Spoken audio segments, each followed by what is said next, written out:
स्थायी रख। मैंने तेरे को क्या बोला था? घर के बाहर एक ज्योत जला। मैं शनिवार को 2 बार तो बोल गई थी। कपड़े पे गलती हुई है कि नहीं हुई बता, मानती है कि नहीं मानती? नियम का पालन नहीं करोगे तो क्या होगा? अच्छा, थोड़ा सा सुख हमारे जीवन में हम भोगते हैं तो हम दुख की कामना नहीं करते, लेकिन जो समय हमें आज सुख दिया है तो वो कहीं ना कहीं पलट भी तो सकता है। सिक्के के 2 पहलू होते हैं, क्या समझे? सुख आते ही दुख को नहीं भूलना चाहिए, उसकी महत्ता अपने जीवन में हमेशा बरकरार रखना चाहिए उसको। तो ऐसा मत क्या कर, ऐसा करेगी तो विचलित तो खुद भी रहेगी और साथ में दूसरे को भी विचलित रहेगी। समझ रहे बेटा? समझ रहे मैं क्या बोलना चाह रही हूँ? और दूसरा, दुख के 2 ही साथी है और सुख के भी। पति और पत्नी एक दूसरे के क्या है? आधा अंग है। अगर तुझे चोट लगेगी तो उसको दर्द होगा और उसको चोट लगेगी तो तुझे दर्द होगा। और कल के दिन में अगर तेरे पास कुछ नहीं रहेगा तो यही तेरे काम आएगी। बाहर वाले काम नहीं आने के और तेरे भी काम बाहर वाले नहीं आने के, वही काम आएगा तेरे। समझ रही बात को मैं क्या कहना चाह रही हूँ?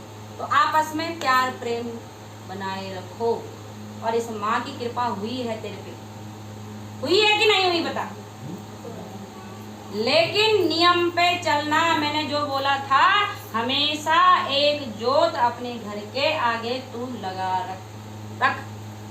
तेरे घर में जो बुरी चीज है, बुरी नजर है, जो तेरा बुरा करना चाहता है, जो तेरे पे हावी होना चाहता है, वो नहीं होगा। समझ ली? लेकिन करेगी तो ना। गलती हो गई और बाकी विचलित नहीं होगी। कल मेरी तबीयत भी खराब हो गई थी, बस क्या हुआ। एक तो तू बहम में मत पड़ा कर। अब शरीर है 5 तत्वों का बेटा, तो इसमें तो दुख और सुख दोनों मिलेंगे। कुछ अंदर से प्रॉब्लम ऐसी हो गई थी उस दिन।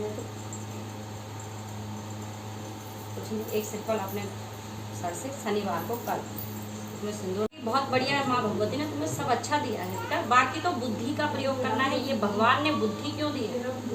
इसीलिए दी है आपको अपनी बुद्धि का, अपने विवेक का, कहाँ पे किस तरीके से उपयोग करना है वो आपको खुद तय करना है। इसमें भगवान कुछ नहीं करते, ठीक है? अगर आप उनकी भक्ति करते हैं, भक्ति क्यों होती है? भक्ति क्या गाड़ी बंगला पैसा पाने के लिए भक्ति होती है? नहीं, भक्ति गाड़ी बंगला पैसा पाने के लिए नहीं होती है। भक्ति इसलिए होती है कि हे भगवान, हे परमात्मा, हे माँ, हे हनुमान जी, हे भोले बाबा, हे विष्णु भगवान जी, जिसकी भी आप पूजा करते हैं, कि जब हम कोई भी पैर आगे रखें उस समय आप हमारी बुद्धि में ऐसे विराजमान होए कि हमें समझ में आए कि ये रास्ता गलत जा रहा है या सही जा रहा है। इसलिए भक्ति होती है, इसलिए भगवान की शरण ली जाती है, क्योंकि उनकी कृपा हमारे जीवन में बरसती है। बाकी तो कर्म तो स्वयं को ही करना पड़ता है। और मैं बुरा कर्म कर रही हूँ, बुरे संगत में रह रही हूँ, तो बुरा संगत का क्या होगा? बुरा प्रभाव होता है। समझ रहे हो बात? समझ रहे हो मैं क्या बोल रही हूँ? तो जहाँ पे आपको पता है ये कीचड़ है, आप कीचड़ में अगर कीचड़ को देख के चलोगे तो कीचड़ नहीं लगेगा बेटा, लेकिन तुम आंख बंद करके सड़क में चलोगे और कीचड़ में पैर रख दोगे तो छींटे लगेंगे दामन में, गंदगी के अलावा और कुछ नहीं होगा। आई बात समझ में? समझ गए हो बात को? अपना रास्ता जब आपको पता है, सामने वाला सही नहीं है, उसकी कुदृष्टि है, समझ रहे हो बात को, तो उससे बच के रहो। कीचड़ से बचा जाता है, उसके पास जाया नहीं जाता, ठीक? और कीचड़ लगता है तो हम उस कपड़े को बदल देते हैं तुरंत, तो शरीर में लपेट के नहीं रखते। समझ गई ना? तो मेरी बात में क्या बोल रही हूँ? हाँ तो बाकी मैं तेरे साथ में हूँ। इस माँ ने जो वचन तुझे दिया है वो तेरा, माँ अपने वचन पे हमेशा खड़ी रहेगी और जो उपाय तेरे को बताया है वो कर लेना। धागा शनिवार को होता है उनके साथ आए थे, अब मैं तो दे तो दूंगी तेरे को धागा, लेकिन धागा लगता शनिवार का ही है। बेटे को भेज देना ना तू, ठीक है?